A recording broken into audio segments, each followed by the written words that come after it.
जय हिंद दोस्तों। आप सभी का हमारे चैनल पर स्वागत है। आज की इस वीडियो में हम संयुक्त सूक्ष्मदर्शी द्वारा आवर्धन को समझेंगे।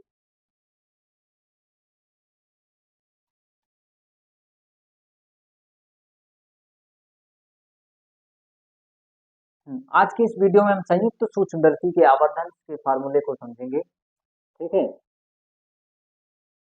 संयुक्त सूक्ष्मदर्शी क्या है? देखिए, इससे पहले वाले वीडियो में हमने बताया था कि सिंपल माइक्रोस्कोप से आवर्धन कैसे होता है, और सिंपल माइक्रोस्कोप में जो उसका सिद्धांत होता है वो कार्य कैसे करती है। तो हमने बताया था, जब भी किसी वस्तु को सिंपल माइक्रोस्कोप से आवर्धित करना चाहोगे तो उस वस्तु को हमको उस उत्तल लेंस के प्रकाशिक केंद्र और फोकस के बीच में रख दो, वस्तु आवर्धित हो जाएगी, बड़ी हो जाएगी। ठीक है।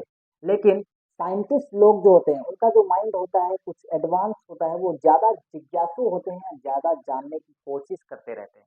तो उनके आसपास में कुछ ऐसे भी ऑब्जेक्ट थे जिनको माइक्रोस्कोप से देखने के बावजूद भी स्पष्टता प्रयोग एक्सपेरिमेंट वगैरह नहीं कर पा रहे होंगे।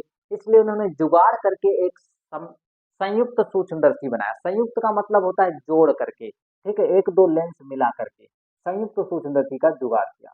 इसका काम ये होता है कि पहले जो होता है, छोटी वस्तु जो होगी उसका थोड़ा बड़ा किया जाएगा, उस थोड़ी सी बड़ी हुई वस्तु को अगला जो लेंस लगा होता है वो और बड़ा करके दिखाती है। ठीक है। तो संयुक्त सूक्ष्मदर्शी जो था, जब वैज्ञानिकों का काम वो सिंपल माइक्रोस्कोप से नहीं चला तो उन्होंने संयुक्त सूक्ष्मदर्शी दो तीन चार लेंस का जुगाड़ करके बना लिया। ठीक है। तो अब हम समझते हैं कि संयुक्त सूक्ष्मदर्शी जो है किसी वस्तु को कैसे आवर्धित करती है। ठीक है। तो हम सबसे पहले क्या कर लेते हैं, यहाँ पे इसका डायग्राम बना लेते हैं, फिर इसको हम समझेंगे।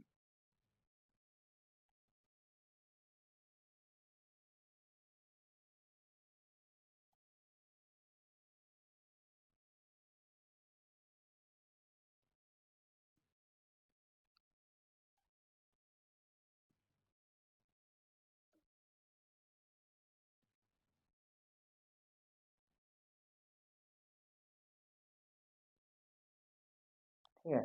हमने क्या किया, दो उत्तल लेंस बना लिया। इस पहले वाले छोटकू को, ये जो छोटकू वाला लेंस है ना, इस छोटकू वाले लेंस को कहा जाता है ऑब्जेक्टिव लेंस। क्या बोला जाता है? Objective lens. जो पहला वाला लेंस होता है छोटकू, ये छोटकू वाले लेंस को ऑब्जेक्टिव लेंस कहा जाता है। और इस बड़कू वाले को क्या बोला जाता है? इस बड़कू वाले को आई लेंस बोला जाता है। क्या बोला जाता है? Eye lens. आई लेंस मतलब नेत्रिका लेंस बोलते हैं, और इस वाले को ऑब्जेक्टिव लेंस कहते हैं। क्या कहते हैं? Objective lens. इन दोनों के लेंस से एक प्रकाश किरण मतलब एक ये लाइन खींची गई, इसको बोलते हैं मुख्य अक्ष। क्या बोलते हैं? मुख्य अक्ष।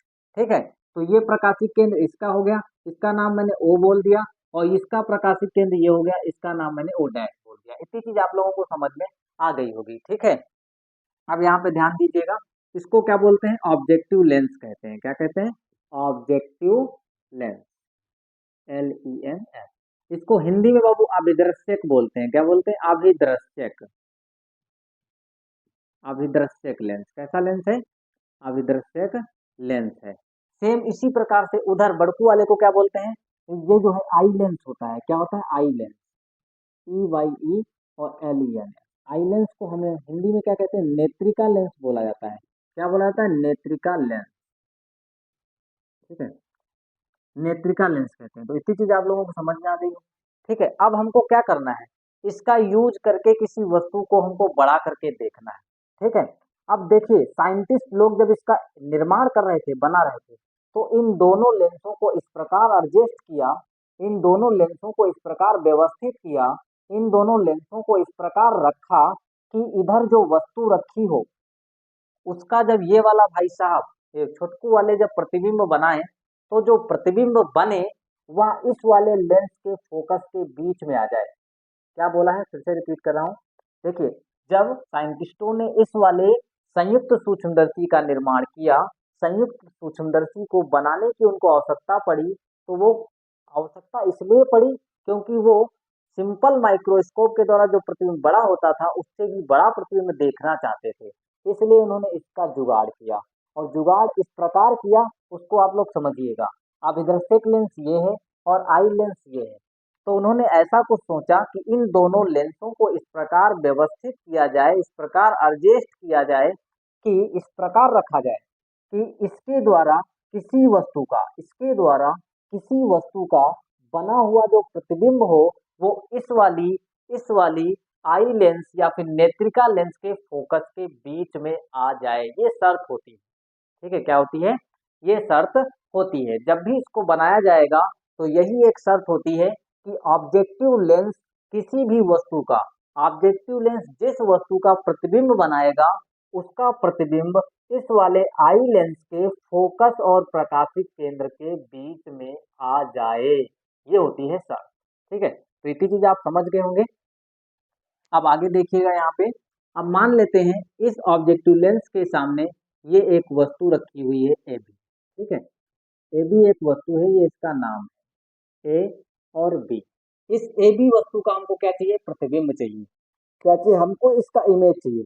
अब देखिएगा कि ऑब्जेक्टिव लेंस इस ए बी का इमेज कैसे बनाता है। ठीक है, तो यहाँ पे देखिएगा हमने बताया है कि जिस वस्तु का, जिस ऑब्जेक्ट का हमको प्रतिबिंब चाहिए, जिस भी ऑब्जेक्ट का, जिस वस्तु का हमको प्रतिबिंब चाहिए, उससे कम से कम 2 प्रकाश किरणें आप निकालिए या फिर लेंस पर डालिए।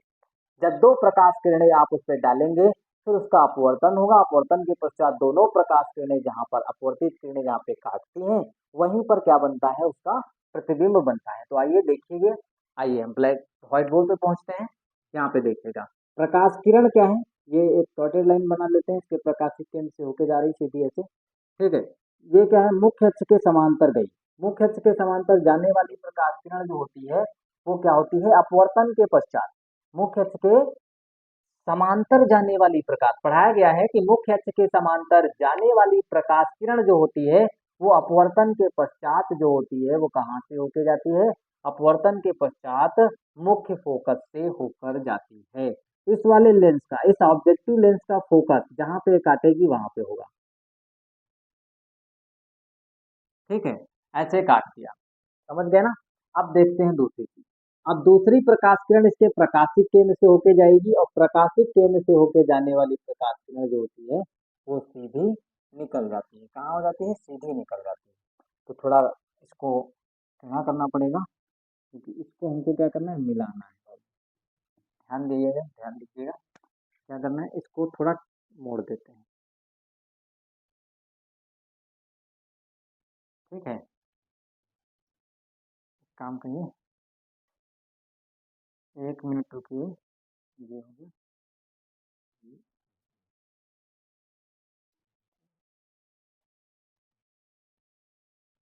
ये प्रकाश किरण ऐसे जा रही है और सीधी निकल जाएगी ऐसे।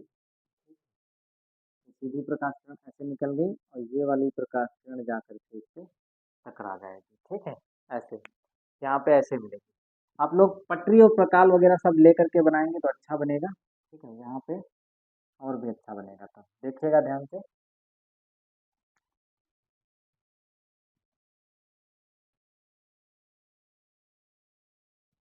हाँ, अब देखिएगा ध्यान से। 2 प्रकाश किरणें मैंने डाला। एक प्रकाश किरण मुख्य अक्ष के समांतर गई। मुख्य अक्ष के समांतर जाने वाली प्रकाश किरण जिस बिंदु से, इस मुख्य अक्ष के जिस बिंदु पे काटेगी वो उसका फोकस कहलाएगा। तो ये इसका फोकस है। ऑब्जेक्टिव लेंस है इसलिए एफ सफिक्स में ओ लगाया जाएगा। क्या लगाया जाएगा? O for orange. ठीक है, एफ और सफिक्स में ओ लगाया जाएगा। ठीक है, अब ध्यान से देखिएगा। और ये वाली क्या है? इसको थोड़ा टील्ड हुई, इसको मुड़ी हुई है, इसको सही कर देते हैं। यहाँ पे थोड़ा मिटा करके देखिए ध्यान से। अब देख लीजिए, ये अब सही जाए। ठीक है, अब सही है। अब इसको कंप्लीट कर लेते हैं, थोड़ा मिट गया है। आइए देखिएगा। हम्म एक प्रकाश किरण मुख्य के समांतर गई तो फोकस से होके जाएगी, प्रकाशिक केंद्र से होके जाएगी तो बिना किसी रुकावट के सीधी चली जाएगी। बाईपास समझती है।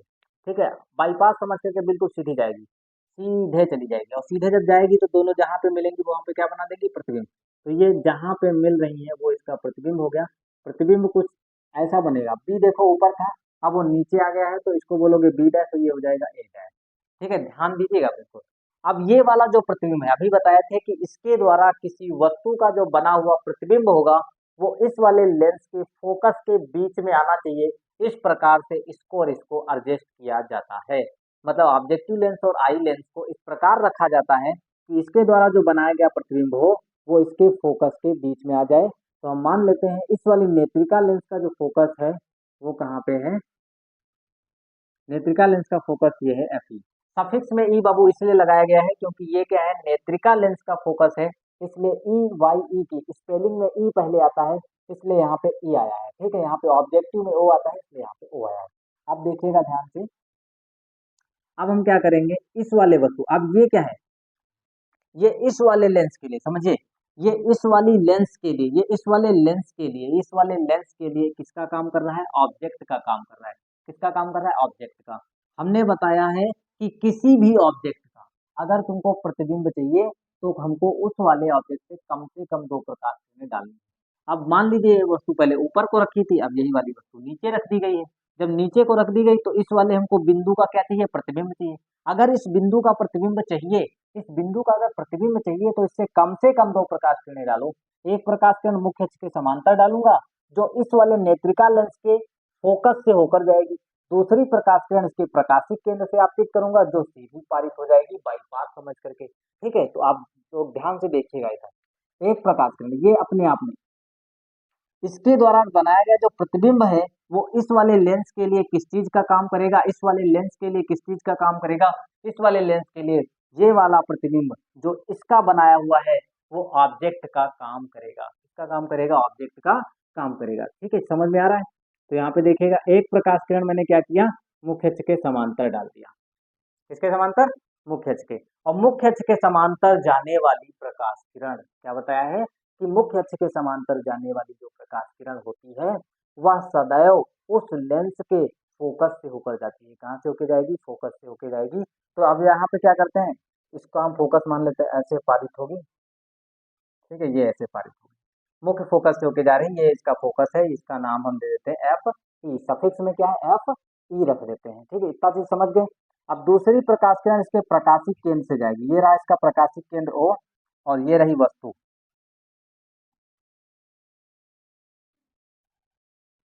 ये रही। ठीक है, ऐसे बना देते हैं। अब ध्यान से देखिएगा, बन गया ये। देखिए यहाँ पे इन दोनों प्रकाश किरणों के बीच की दूरी कम है, आगे देखो बढ़ती जा रही, और बढ़ गई, और ज्यादा हो रही, और ज्यादा हो रही, और ज्यादा, यहाँ पे और बढ़ गई, आगे बढ़ाओगे तो और बीच की जो दूरी है, बीच का जो रास्ता है, बीच का मतलब जो दूरी है, जो वो है डिस्टेंस, वो लगातार बढ़ती जा रही। तो क्या ये दोनों प्रकाश किरणें आगे जाके कहीं मिलेंगी, ये दोनों प्रकाश किरणें तो आगे जाके कहीं मिल ही नहीं सकती हैं किसी भी हालत में। ठीक है, कुछ भी हो जाए ये कभी भी आपस में मिल नहीं सकती है। तो जब आपस में आगे कहीं मिलेंगी नहीं, लेकिन हम तो मेहनत इसलिए कर रहे हैं कि इसका प्रतिबिंब जो है ये बन गया, इस वस्तु का प्रतिबिंब ये बन गया, लेकिन अब इस वस्तु का प्रतिबिंब तो हमको मिलना चाहिए कि इस वस्तु का प्रतिबिंब आखिर है कहाँ, कैसा है। ठीक है, किस टाइप का दिखता है, इसको देखने के लिए क्या करना पड़ता है, इन दोनों प्रकाश किरणों को हमको मिलाना पड़ता है। लेकिन जब ये दोनों प्रकाश किरणें अपने आप नहीं मिलती हैं तो हमको, मेहनत जब इतनी की है तो जबरदस्ती तो करेंगे ही करेंगे, इसलिए हमको जबरदस्ती इनको मिलाना पड़ता है। अब जब भी हम जबरदस्ती इनको मिलाएंगे तो देखिएगा क्या होता है, यहाँ पे हम पीछे बढ़ाते जाएंगे इनको, और पीछे जब बढ़ाएंगे तो क्या होगा, और ये वाली भी प्रकाश किरण साथ में चलेगी, ऐसा नहीं कि नहीं चलेगी।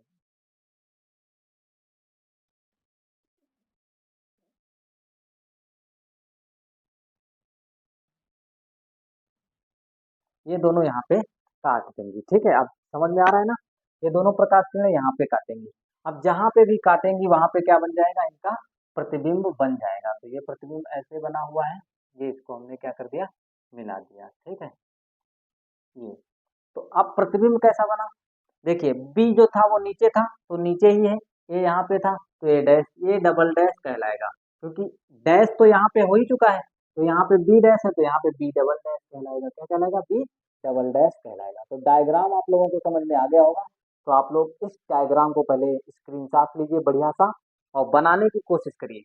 ठीक है, फिर अब हम इसको समझते हैं, इसका भी आवर्धन क्या होगा। इसको थोड़ा हिंदी भी लिखनी होती है इसमें, तो हिंदी लिखना भी बताते हैं कैसे लिखना है। ठीक है, तो इसका स्क्रीनशॉट लीजिए।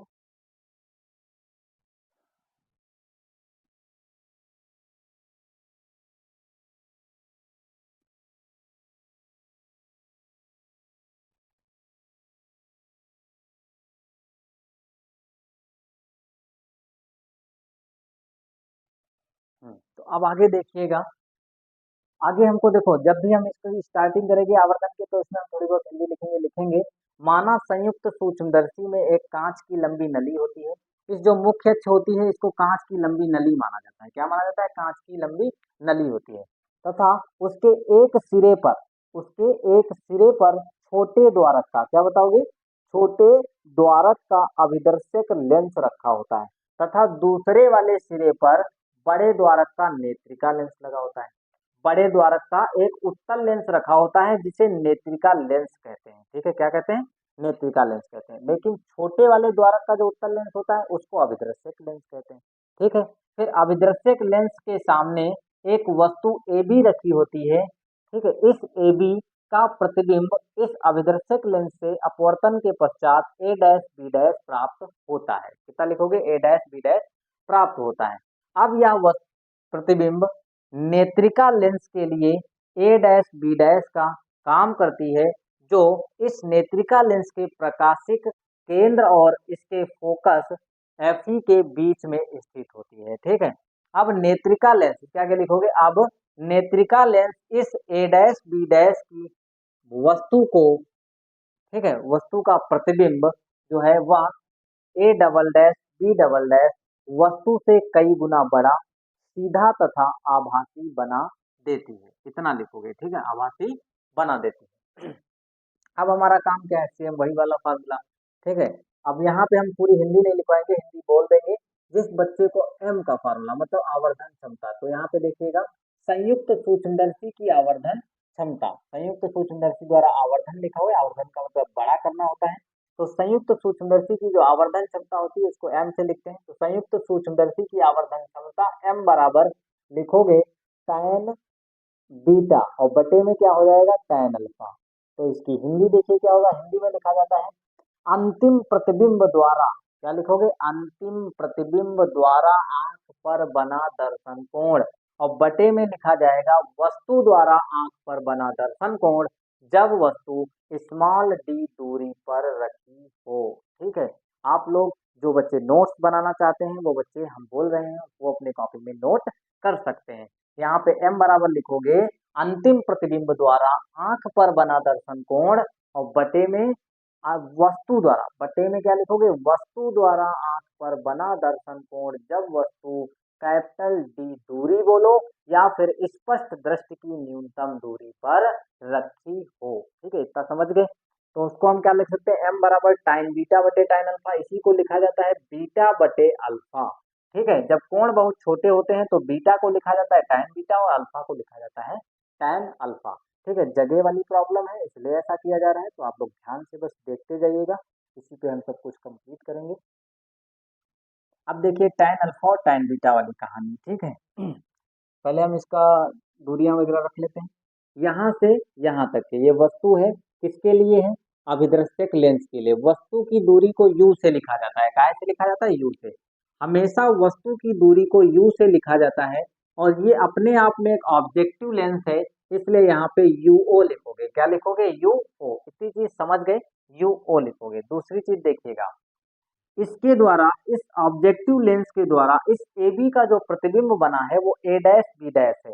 तो इस वाले प्रकाशिक केंद्र से मतलब इसके लेंस से यहाँ तक के जो दूरी होनी चाहिए वो प्रतिबिंब है। प्रतिबिंब की दूरी को हमेशा काहे से लिखा जाता है? प्रतिबिंब की दूरी को हमेशा v से लिखा जाता है, लेकिन ये ऑब्जेक्टिव लेंस का प्रतिबिंब है इसलिए सफिक्स में ओ लगाना बनता है। ठीक है, ओ लगाना बनता है। इतनी चीज समझ गए?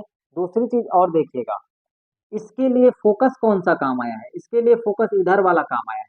ठीक है, तो फोकस मतलब यहाँ से यहाँ तक की अगर दूरी चेक की जाए तो यहाँ से यहाँ तक की जो दूरी होगी वो FO होगी। क्या होगी?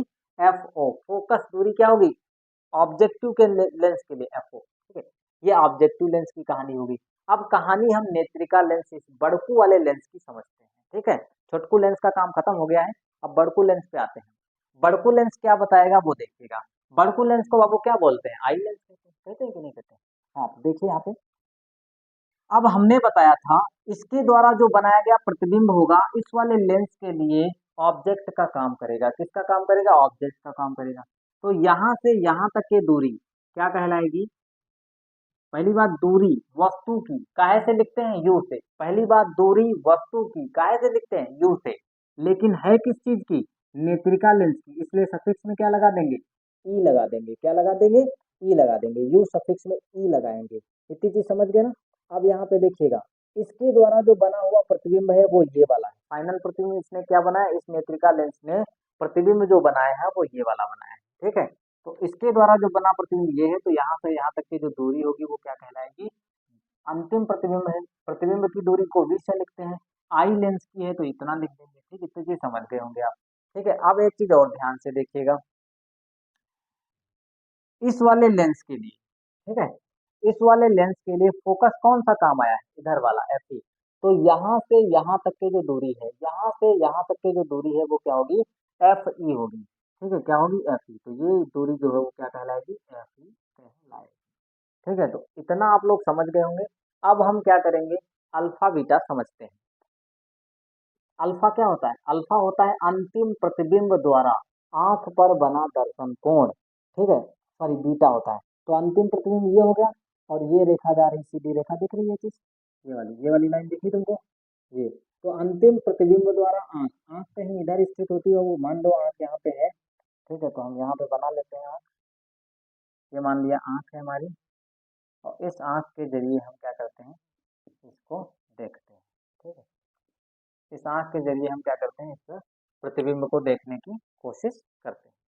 ठीक है, समझ गए होंगे आप लोग। तो इस आंख के जरिए हम क्या करते हैं, इसको देखते हैं। ठीक है, तो अब अंतिम प्रतिबिंब द्वारा आंख पर जो बना दर्शन कोण है उसको हमने बीटा माना है। तो ये कोण है बीटा, अंतिम प्रतिबिंब द्वारा आंख पर बना दर्शन कोण बीटा है। और अल्फा क्या होता है, अल्फा होता है वस्तु के द्वारा आंख पर बना दर्शन कोण जब वस्तु कैपिटल डी दूरी पर रखी हो। तो इस अल्फा निकालने के लिए इस वाले डायग्राम की कोई जरूरत नहीं है। इनसे बोला जाएगा आप साइड में होइए, हमारी आपकी कोई जरूरत नहीं है। जब हम किसका यूज करेंगे, टैन अल्फा का। जब भी हम टैन अल्फा का प्रयोग करेंगे उसमें रखने के लिए, तो इस वाले डायग्राम से टैन अल्फा नहीं निकालना है। टैन अल्फा तो साफ साफ कहता है कि हमको ऐसे निकालो, कैसे कि वस्तु द्वारा आंख पर बना दर्शन कोण जब वस्तु कहाँ रखी हो, कैपिटल डी दूरी पर रखी हो। सब कुछ बिल्कुल क्लियर है, थ्योरी में लिखा हुआ है, आप लोग बस ध्यान से समझते जाइए। ठीक है, यहाँ पे देखिएगा। तो अब हम क्या करेंगे, टैन अल्फा को मान निकालेंगे, समीकरण इसको एक मान लेंगे।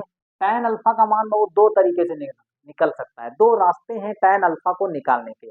पहला रास्ता ये है कि बड़े वाले त्रिभुज का प्रयोग करके, ये जो बड़ा वाला त्रिभुज दिख रहा है, A double dash B double dash और ओ डैश, मतलब ये बड़ा वाला त्रिभुज, इससे हम लगा सकते हैं टैन अल्फा बराबर हो जाएगा, टैन अल्फा बराबर लंब, लंब हो जाएगा A double dash B double dash और आधार हो जाएगा ए डबल डैश और ओ डैश। ठीक है, तो कोई भी व्यक्ति ये नहीं चाहता है कि हम अगर कोई कार्य करना है हमको तो हम बड़े रास्ते से करें। वो हर एक व्यक्ति यही चाहता है कि छोटे रास्ते से कार्य किया जाए और कार्य भी अच्छा हो। ठीक है, तो हम इस बड़े वाले त्रिभुज का यूज नहीं करेंगे, हम इस छोटे वाले त्रिभुज से क्या करेंगे, इस छोटे वाले त्रिभुज से हम बीटा का मान निकालेंगे। ठीक है, इससे बीटा निकालना थोड़ा आसान पड़ेगा और यहाँ थोड़ा टिपिकल हो जाता है बस, और कोई दिक्कत नहीं होती है। तो यहाँ पे हम क्या लिख लेंगे, इसलिए tan बीटा, क्या लिखेंगे, tan बीटा। tan बीटा बराबर क्या हो जाएगा, लंब। तो बीटा, बीटा है ये कोण है, तो कोण के सामने की भुजा क्या कहलाती है, ये वाली लंब कहलाएगी। तो इसको ए डैश बी डैश लिख लोगे, क्या लिख लोगे, ए डैश बी डैश और बटे में आधार। ठीक है, 90 के सामने की भुजा, ये 90 कोण बनना है, 90 के सामने की भुजा क्या कहलाएगी, कर्ण कहलाएगी। तो ये जो बी डैश और ओ डैश है वो कर्ण का काम कर रहा है, किसका काम कर रहा है, कर्ण का। तो बी डैश ओ डैश जो है वो कर्ण का काम कर रहा है, और बची हुई क्या है, वो आधार है। ए डैश और ओ डैश क्या है, आधार है। तो ए डैश और ओ डैश किसको कहलाएगी, वो आधार कहलाएगी। अब इसका मान रख लेते हैं। ए डैश बी डैश का तो मान पता नहीं हमको है। ठीक है, तो ए डैश और बी डैश ऐसे रहेगा, ए डैश बी डैश अपान में क्या हो जाएगा, ए डैश ओ डैश। तो ए डैश ओ डैश का मान दिया हुआ है वो क्या है, यू ई है, कितना है, यू ई। इसका मान रख लिया हमको, इसको हम समीकरण एक बताएंगे। क्या बताएंगे, समीकरण एक। अब आगे देखिएगा, अब हम tan अल्फा का मान लिखते हैं। tan अल्फा का मान कैसे लिखोगे, tan अल्फा बराबर हो जाएगा, हम एक त्रिभुज बना लेते हैं। यहाँ पे आप लोग ध्यान से देखिएगा, यहाँ पे त्रिभुज बना लीजिएगा। ये वस्तु हो गई ए बी, यही वाली वस्तु है ए बी। अब ये वस्तु आंख ये यहाँ पे स्थित है, ये आपकी आंख हो गई। ठीक है, जब वस्तु कहाँ पे रखी हो, कैपिटल डी दूरी पर बनी रखी हो, तब वह वस्तु इस आंख पर जितना कोण बनाती है वो होता है अल्फा। ठीक है, मान लेते हैं आंख यहाँ पे स्थित है, वस्तु जो है ए बी वस्तु जो है वो कहाँ पे स्थित है, ए बी वस्तु जो है वो आंख से कैपिटल डी दूरी पर रखी है।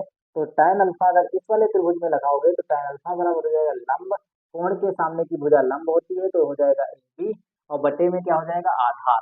आधार क्या है, ए डी है, फिलहाल इसका मान डी है, आधार क्या है डी। तो इसको हम समीकरण क्या बोलेंगे, दो। इतनी चीज आप लोग समझ गए होंगे, समीकरण दो बोलेंगे। ठीक है, अब हम क्या करेंगे, समीकरण एक में एक और दो का, सॉरी इसका मान दो है, इसका मान तीन है। समीकरण एक में दो और तीन का मान रखेंगे, तो हम यहाँ पे लिख देते हैं समीकरण एक से, समीकरण एक से, समीकरण एक से हम चीज क्या लिख रहे हैं वो चीज देखिएगा ध्यान से। समीकरण एक में लिखा हुआ है एम बराबर लिखा है tan बीटा, tan बीटा का मान निकाल चुके हैं ए डैश बी डैश अपान में यूई। तो यहाँ पे हम लिख लेंगे ए डैश बी डैश और अपान में क्या लिख लेंगे यूई, ये रहा यूई। ठीक है, और फिर tan अल्फा का भी तो मान रखना है, tan अल्फा का मान आया है हमारा ए बी बटे में डी, ये रहा तुम्हारा ए बी और बटे में क्या है डी। अब फिर से वही चीज करना है, इसको अरेंज करना है, अरेंज कैसे करेंगे देखिएगा ध्यान से, दिखता है हाँ।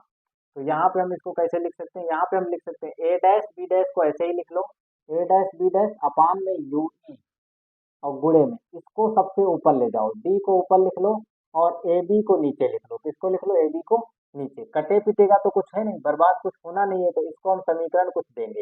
एम बराबर क्या हो जाएगा, ए डैश बी डैश अपान में यूई इंटू में डी बटे ए बी, इसको हम समीकरण देते हैं चार। क्या कर देते हैं चार, समीकरण चार हो चुका है, इसका आप स्क्रीनशॉट लीजिए, फिर आगे हम उधर समझते हैं। ठीक है,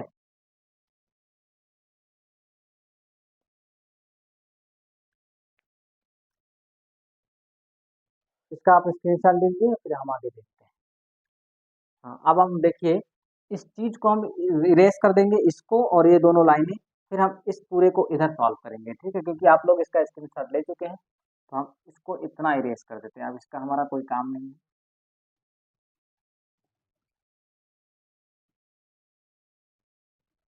तो देखिएगा इधर आप लोग ध्यान से। अब हम हमारा समीकरण मिल चुका है एम बराबर ए डैश बी डैश अपान में यूई इंटू डी बटे ए बी।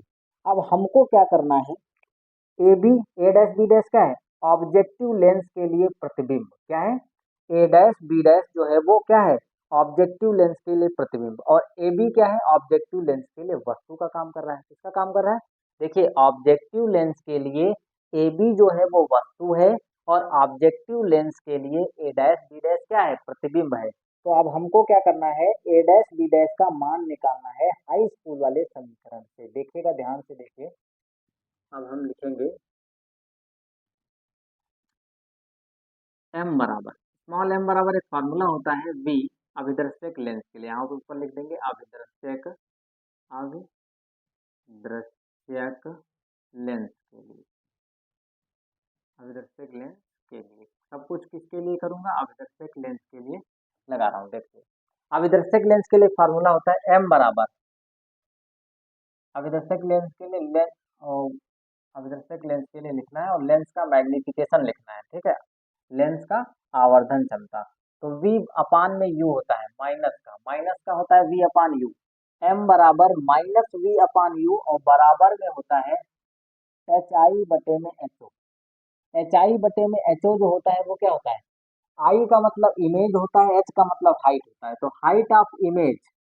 ठीक है, और नीचे होता है हाइट ऑफ ऑब्जेक्ट, ऑब्जेक्ट की ऊंचाई और ऊपर होती है इमेज की ऊंचाई। तो यहाँ पे देखिएगा इमेज की ऊंचाई जो है वो ए डैश बी डैश है और ऑब्जेक्ट की ऊंचाई जो है वो ए बी है। अब उस फार्मूले में इस ऑब्जेक्टिव लेंस के लिए सब कुछ लगा रहा हूँ, आप बिल्कुल आप ध्यान से देखिएगा।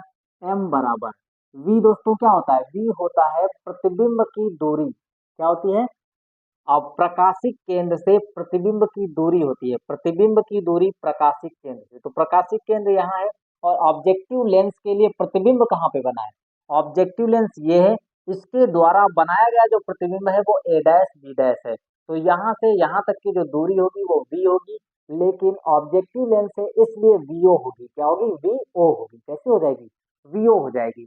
तो यहाँ पे हमको वी की जगह पे क्या रखना होगा, वी ओ रखना होगा, कितना रखना होगा, वी ओ।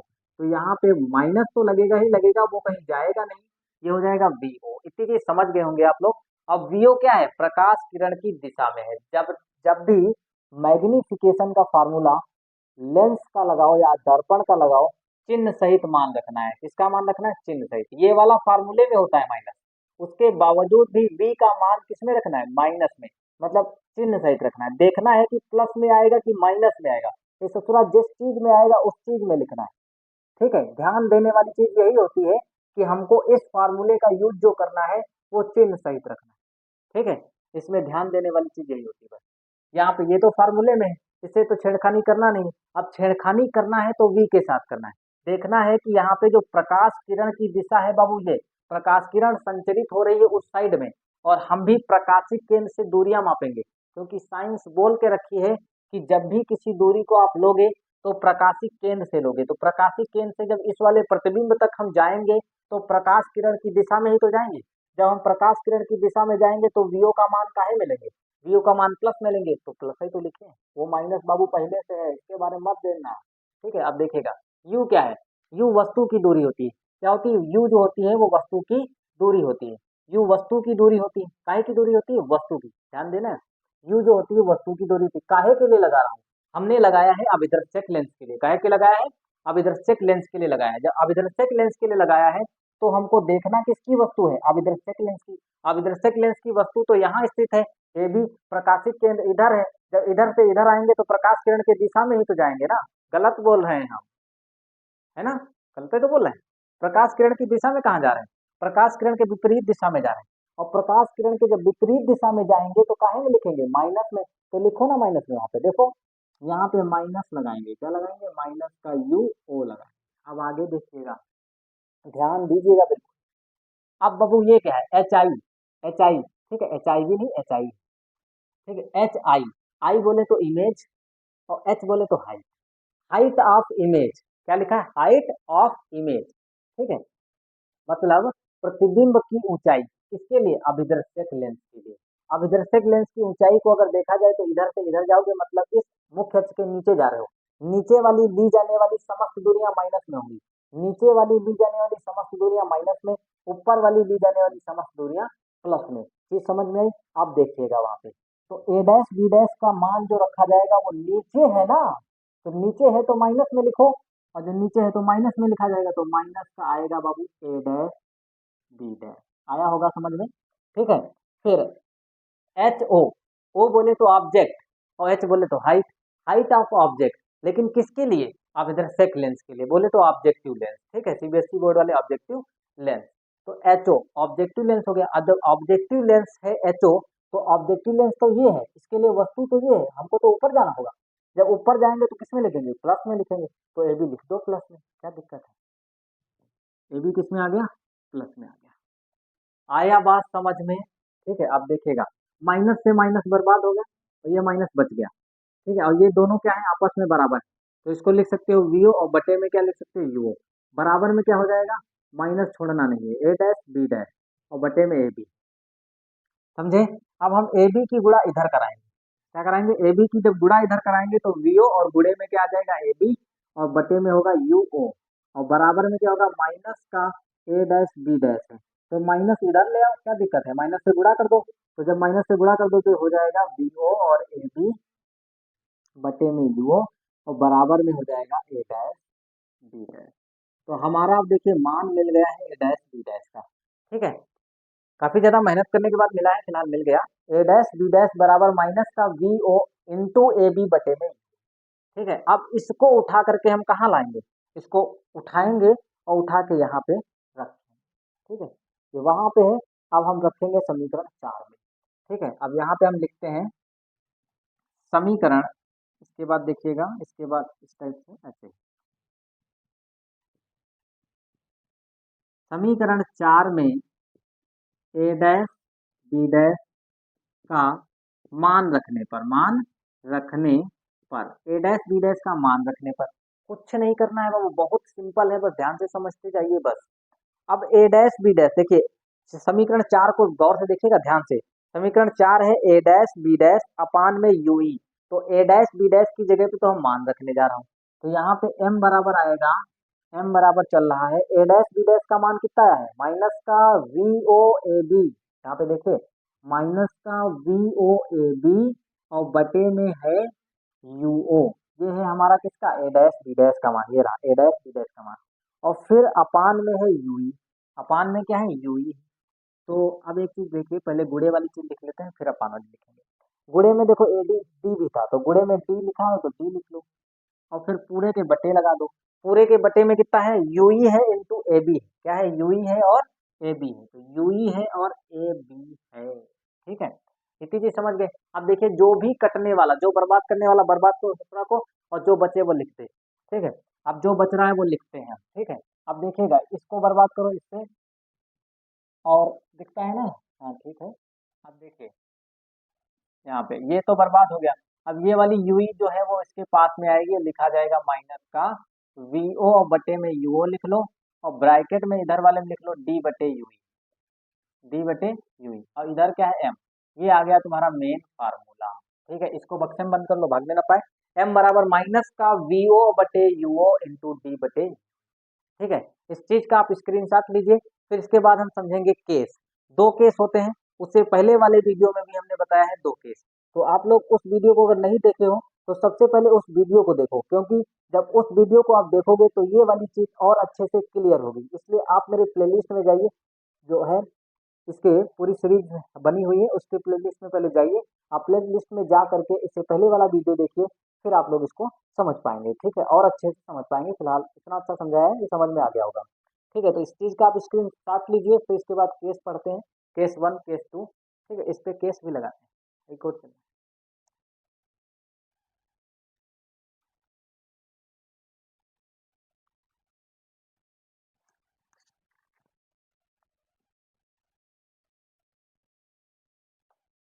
हाँ, तो इस चीज का आप लोग स्क्रीन शॉट ले लिए होंगे। अब हमको केस समझते हैं। ठीक है,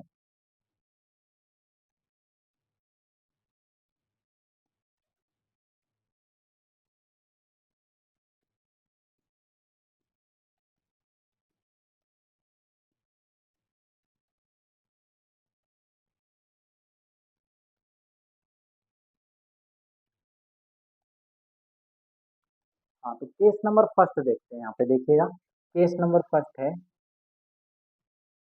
जब अंतिम प्रतिबिंब जो इस भाई साहब ने बनाया था, ठीक है, अंतिम प्रतिबिंब कहाँ पे बने, स्पष्ट दृष्टि की न्यूनतम दूरी बोले तो कैपिटल डी पर बने। अंतिम प्रतिबिंब कहाँ पे बनना चाहिए, अंतिम प्रतिबिंब जो बन रहा है वो स्पष्ट दृष्टि की न्यूनतम दूरी बोले तो कैपिटल डी पर बने। तो यहाँ पे लिख लेते हैं, जब अंतिम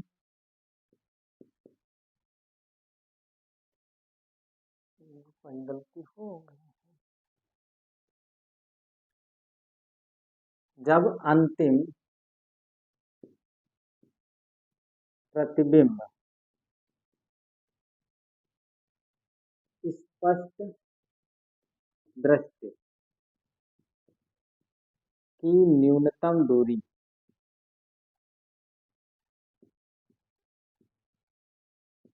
दूरी पर बने। ठीक है, अंतिम प्रतिबिंब देखो इस लाइन में साफ साफ लिखा गया है कि जब अंतिम प्रतिबिंब स्पष्ट दृष्टि की न्यूनतम दूरी पर बने, मतलब जो v की दूरी होगी वो कैपिटल डी होगी। क्या होगी, v की दूरी कैपिटल डी होगी। और लगाएंगे किसके लिए, लेंस सूत्र लगाएंगे इस नेत्रिका लेंस के लिए। किसके लिए, लेंस सूत्र लगाएंगे इस नेत्रिका लेंस के लिए। तो यहाँ पे एक लाइन लिख लेते हैं, नेत्रिका लेंस के लिए लेंस सूत्र। किसके लिए, नेत्रिका, नेत्रिका लेंस के लिए, के लिए लेंस सूत्र। ठीक है, नेत्रिका लेंस के लिए लेंस सूत्र लगाना है। तो यहाँ पे ध्यान दीजिएगा, जो v होगा बाबू वो माइनस का d होगा। ऐसा इसलिए क्योंकि प्रतिबिंब प्रकाश किरण के इधर बनना है। जब जब आप लेंस सूत्र का प्रयोग करेंगे या मैग्निफिकेशन का प्रयोग करेंगे, जब जब आप आवर्धन क्षमता का प्रयोग फार्मूला लगाएंगे या फिर लेंस सूत्र लगाएंगे, दर्पण सूत्र लगाएंगे, आप चिन्ह सहित मान रखेंगे। इतना आप लोगों को ध्यान देना है। ठीक है, नहीं तो सब गड़बड़ है सब। ठीक है, तो आप देखिएगा ध्यान से, v बराबर माइनस का डी, क्या हो गया, v बराबर माइनस का डी हो गया। और u जो होगा वस्तु की दूरी, वस्तु इस नेत्रिका लेंस के लिए इधर स्थित थी या फिर उधर स्थित थी, इस नेत्रिका लेंस के लिए वस्तु जो थी वो इधर स्थित थी, ठीक है। तो वो भी किस में रहेगी, वो भी जो होगी माइनस में रहेगी और यूवी रहेगी, ठीक है। इस नेत्रिका लेंस के लिए फोकस जो था वो उस साइड में है, उस साइड वाला काम आया था। इस नेत्रिका लेंस के लिए फोकस उस साइड वाला काम आया था। ये सारी चीजें बाबू न्यूमेरिकल में बहुत काम आती है, इसलिए थ्योरी वाली चीज को बहुत अच्छे से समझना चाहिए कि फोकस उस साइड वाला काम आया है तो प्लस में आएगा, इस साइड वाला काम आएगा तो माइनस में आएगा। वस्तु इधर रखी होगी तो प्लस में, सॉरी माइनस में आएगी, अगर उधर रखी होगी तो प्लस में आएगी। ये सारी चीजें खूब अच्छे से समझना चाहिए। तो एफ बराबर हो जाएगा माइनस का एफ, ठीक है। ये चीजें आप लोग समझ गए। इसके बाद अब लगाएंगे लेंस सूत्र 1/f is equal to 1/b minus 1/b। क्योंकि समझते होंगे आप लोग। यहाँ पे देखिए 1/f, एफ की जगह पे एफ ही रख देंगे क्योंकि नेत्रिका लेंस का फोकस यूज कर रहे हैं, ठीक है। तो 1/b, बी कितना है माइनस का डी। बोला गया है कि अंतिम प्रतिबिंब कहाँ पे बनना है, स्पष्ट दृष्टि की न्यूनतम दूरी कैपिटल डी पर बन रहा है, ठीक। आगे क्या है माइनस का 1/u, यू की जगह पे यू ही रखोगे बट काहे में, माइनस में। अब इस वाले माइनस को ससुरा को इधर ले आओ तो 1/f ही हो जाएगा, माइनस माइनस, सॉरी इधर जब आएगा तो प्लस का डी हो जाएगा, बराबर में ये माइनस इस माइनस को बर्बाद करेगा, क्या बनाएगा 1/u ही बनाएगा प्लस का, ठीक है। तो u को हमको निकालना था, u हमारा निकल के आ गया। मेन फार्मूला हमारा ये वाला है। अब इसका इस्तेमाल यहाँ पे करते हैं, देखिएगा। इसलिए m बराबर हम लिख सकते हैं, m बराबर क्या है माइनस का vo और अपान में है u ब्रैकेट में d और बटे में ue, ठीक है। तो हम इसको ऐसे भी लिख सकते हैं, ऐसे इस टाइप से d गुणे में 1/u, ठीक है। अब इसका मान रख देते हैं, माइनस का vo है बटे में uo है और d गुणे में है 1/ue, 1/ue की जगह पे क्या लिख सकते हैं 1/fe प्लस 1/d। तो यहाँ पे हम लिख लेंगे 1/fe और प्लस में 1/d, ठीक है। अब हम क्या करेंगे, ये डी साहब जो है, ये डी वाले भाई का हमको हमको अंदर करना है। जब इनको हम अंदर करेंगे तो वीओ बटे में यूओ हो जाएगा। इसको पहले लिख लो, इसको बाद में ऐसा कर सकते हैं प्लस वाले के साथ में, माइनस वाले के साथ में ऐसा नहीं करोगे। टर्म एक्सचेंज बाबू तब करते हैं, टर्म जो होता है उसका पद इधर उधर तब कर सकते हैं जब प्लस में हो। माइनस वाले को उठा के इधर उधर मत करना, कर सकते हो फिलहाल ऐसा मत करना, लेकिन प्लस वाले में हम इधर लिख लेते हैं। डी को जब इधर लिखेंगे तो डी से अंदर जब भाग गुणा करेंगे तो डी बटे डी हो जाएगा, और इस वाले डी को जब इसके साथ गुणा करेंगे तो डी बटे एफ ही हो जाएगा। क्या हो जाएगा, डी बटे एफ ही।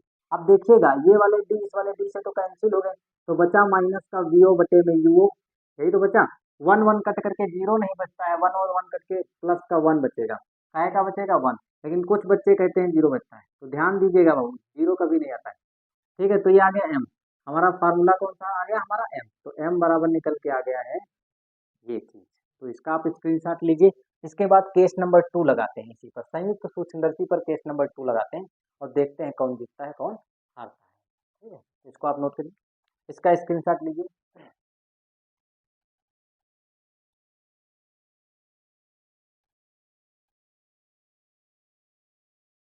तो हम इसको मिटा करके दूसरा समझते हैं, जब अंतिम प्रतिबिंब कहाँ पे बनेगा, एक मिनट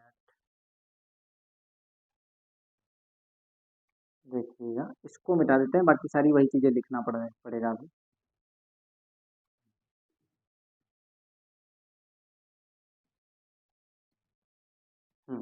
जब अंतिम प्रतिबिंब अनंत पर बने, कहाँ पे बने, अनंत पर, इसका मिटा दीजिए, अंतिम प्रतिबिंब अनंत पर बने, अनंत पर बने, कहाँ पे बनेगा, अंतिम प्रतिबिंब अनंत पर बने। जब अंतिम प्रतिबिंब अनंत पर बने, अब जब अंतिम प्रतिबिंब अनंत पर बनेगा तो यहाँ पे जो v होगा वो किसके बराबर हो जाएगा, v जो होगा वो इनफाइनाइट के बराबर हो जाएगा, किसके बराबर हो जाएगा, इनफाइनाइट के। तो यहाँ पे लिखा था लेंस, ठीक है, नेत्रिका, नेत्रिका लेंस के लिए लेंस सूत्र, नेत्रिका लेंस के लिए लेंस सूत्र बाबू फिर से लगाना है।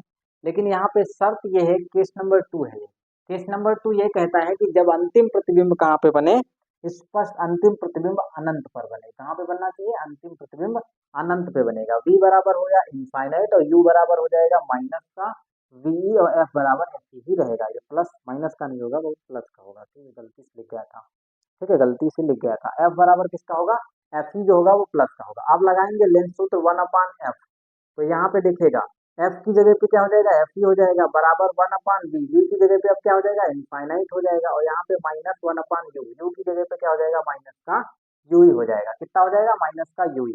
ध्यान से देखिएगा, ये तो 1/इनफाइनाइट, इससे पहले भी बताए थे कि 1/इनफाइनाइट जो होता है बाबू जीरो होता है। जो बच्चा नहीं जानता ध्यान दे गया, ध्यान देगा। यहाँ पे मैं लिख देता हूँ, कहीं भी लिखा हो आंख बंद करके बताना कि 1/इनफाइनाइट का मान जीरो होता है। अगर वो उल्टा करके पूछे कि इनफाइनाइट का मान बता दो, तो सीधे बता देना कि 1/0 होता है। कितना होता है? 1/0। जब भी पूछे कि 1/इनफाइनाइट का मान तो जीरो, जब पूछे इनफाइनाइट का मान तो 1/0। ठीक है, तो इसको याद रखोगे, 2 पॉइंट है।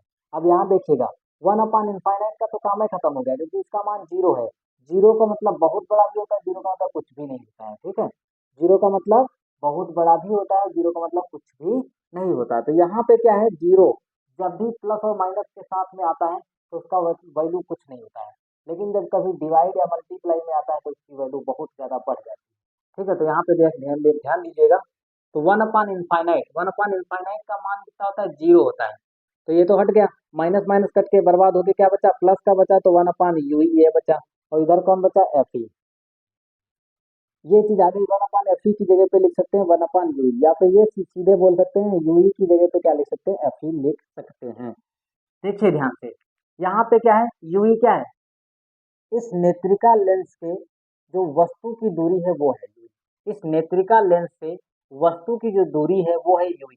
अब वही ue जो है, वस्तु की दूरी है, वो फोकस दूरी के बराबर हो गई। किसके बराबर? फोकस दूरी के। जब जब कोई वस्तु किसी लेंस के फोकस पर रखी होती है, तब तब उसका प्रतिबिंब अनंत पे बनता है। ऐसा हाई स्कूल में पढ़ाया गया है। हाई स्कूल में बच्चों को खूब बताया जाता है कि जब अंतिम प्रतिबिंब कहाँ, जब वस्तु फोकस पर रखी होती है तो अंतिम प्रतिबिंब अनंत पे बनता है, लेकिन जब कोई वस्तु अनंत पर रखी होती है तो उसका प्रतिबिंब फोकस पर बनता है। ये बच्चों को खूब बताया जाता है। तो यहाँ पे प्रूफ भी होता है। देखिए ध्यान से, एफ किसके बराबर हो गया? यू के, क्योंकि प्रतिबिंब कहाँ पे बनेगा? अनंत पर। जब अंतिम प्रतिबिंब अनंत पे बनेगा तो फोकस हमेशा, जो वस्तु की दूरी होगी कहाँ पे आ जाएगी? फोकस पर। ठीक है, इस चीज का हम यहाँ पे अब यूज करते हैं। एम बराबर, जो हमारा मेन फार्मूला निकल के आया, एम बराबर बी ओ बटे में आया है यू ओ, ब्रैकेट में कितना आया है? ब्रैकेट में आया हुआ है हमारा डी, और गुड़े में आया है 1/u। ठीक है, अब मान रख देते हैं यहाँ पे माइनस का वीओ बटे में यूओ। ठीक है, बटे में यूओ, माइनस का वीओ बटे में यूओ। फिर देखिएगा डी यहाँ पे है, डी ऐसे ही रहेगा, लेकिन 1/u, या फिर सीधे देख लीजिए यू की जगह पे एफ ई लिख सकते हो। क्या लिख सकते हो? F E. तो यहाँ पे हम एफ ई लिख देते हैं। तो ये फार्मूला बाबू आ जाएगा माइनस का वी ओ बटे में यू ओ, और डी बटे एफ ई। डी बटे एफ ई, यह है तुम्हारा एम। तो ये दूसरा फार्मूला हो गया। जब अंतिम प्रतिबिंब स्पष्ट दृष्टि की न्यूनतम दूरी पर अनंत पर बनता है, तो ये फार्मूला है। आप लोग इसका स्क्रीनशॉट लीजिए, फिर इसके आगे हम समझते हैं।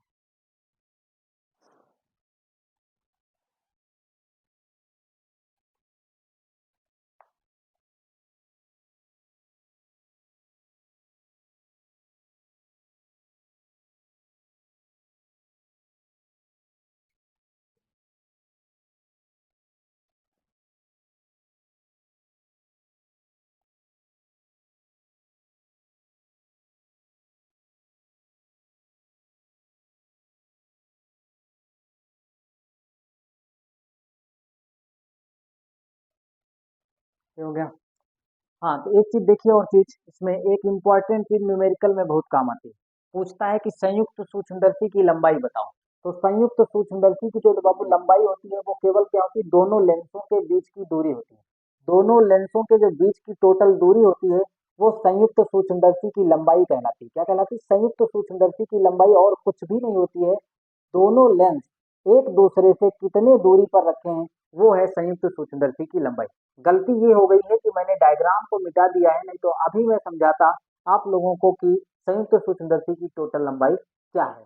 ठीक है, तो मैं यहाँ पे लिख देता हूँ, आप लोग अपने डायग्राम में देख सकते हो कि संयुक्त सूक्ष्मदर्शी के जो बीच की टोटल लंबाई है वो वी ओ और प्लस में एफ ई के योग के बराबर होगी। तो यहाँ पे हम एक लाइन लिखते हैं, संयुक्त सूक्ष्मदर्शी की लंबाई, संयुक्त सूक्ष्म दर्शी की लंबाई। संयुक्त सूक्ष्मदर्शी की जो लंबाई होती है वो होती है वीओ। वीओ क्या होती है? अभिदर्शक लेंस के द्वारा जो बनाया गया प्रतिबिंब था वहां तक की दूरी। फिर प्लस में आगे आगे क्या था? F E. अगर इन दोनों को मिला दोगे तो दोनों लेंस कितनी दूरी पर रखे हैं ये पता चल जाता है, ठीक है? दोनों लेंस एक दूसरे से कितनी दूरी पर रखे हैं, इसको मिलाने पर पता चल जाता है। संयुक्त सूक्ष्मदर्शी की जो लंबाई होती है, वो VO प्लस में FE होती है। आप लोग इसका स्क्रीनशॉट लीजिए। हाँ, तो आशा करता हूँ कि आप लोगों को ये टॉपिक बहुत अच्छे से समझ में आया होगा। अगर आप लोगों को ये टॉपिक समझ में आता है, तो मैं आप लोगों से बस एक कमेंट चाहता हूँ, कमेंट बॉक्स में कमेंट कर दीजिएगा, तो मुझे थोड़ा खुशी महसूस होगी कि हाँ, हमने कुछ अच्छा पढ़ा है, ठीक है?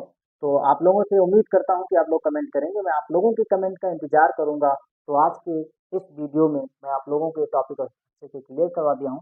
अगर वीडियो पसंद आता है, तो लाइक, शेयर, सब्सक्राइब करिए और अपने दोस्तों तक शेयर करिए, ताकि उन लोगों को भी इस प्रकार का ज्ञान मिल सके। आज के वीडियो में इतना ही, अगले वीडियो में फिर मिलेंगे। जय हिंद दोस्तों।